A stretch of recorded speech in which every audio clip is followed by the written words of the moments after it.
लेकिन उसमें पहले एक रात मेरी माँ स्कूल से घर लौट रही थी बस में।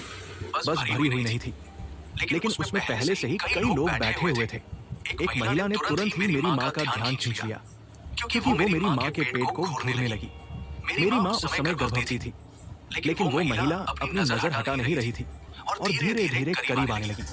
जब ये बिल्कुल स्पष्ट हो गया कि वो महिला कुछ करने वाली है, तो मेरी माँ के बगल में बैठी लड़की भी बेचैन हो गई और उसने पूछा कि क्या वो सीट बदलना चाहेगी। समय बीतने के साथ वो महिला मेरी माँ के पेट को घूरती रही। इसने मेरी माँ को एक अंधविश्वास याद दिला दिया। अगर किसी के पास फिल्ट्रम नहीं है, तो बहुत अधिक संभावना है कि वो इंसान नहीं है।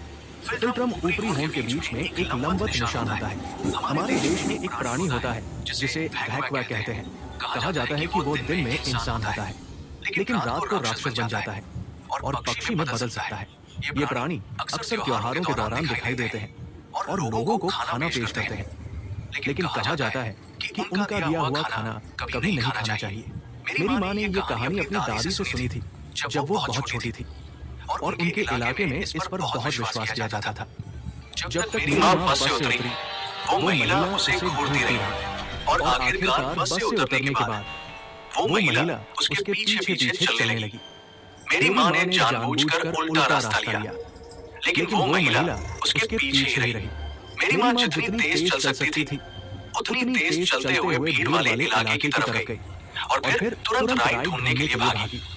किस्मत से वहाँ एक टैक्सी थी और एक आदमी ने उसे इलाके से निकलने के लिए राइड दी। आखिरकार वो घर पहुंच गई और अंदर दौड़ गई। मेरे दादाजी उसका इंतजार कर रहे थे। जब उन्होंने उसे देखा तो तुरंत उसे गले लगा लिया और उठा लिया। जब मेरी माँ ने पूछा क्यों, तो मेरे दादाजी ने कहा कि उन्होंने एक बड़ा पक्षी देखा था और उन्हें पता था कि वो प्राणी उस इलाके में है। आखिर में कुछ खतरनाक नहीं हुआ, लेकिन उसके बाद मेरी माँ को दिन के अलग-अलग वक्त पर खिड़की पर दस्तक सुनाई देती थी। एक दिन मेरी माँ की दोस्त जो पड़ोस में रहती थी, उससे मिलने आई। उसने कहा कि उसने अपनी खिड़की के बाहर एक महिला देखी थी जो अजीब लग रही थी और जिसके पास फिल्टर नहीं था।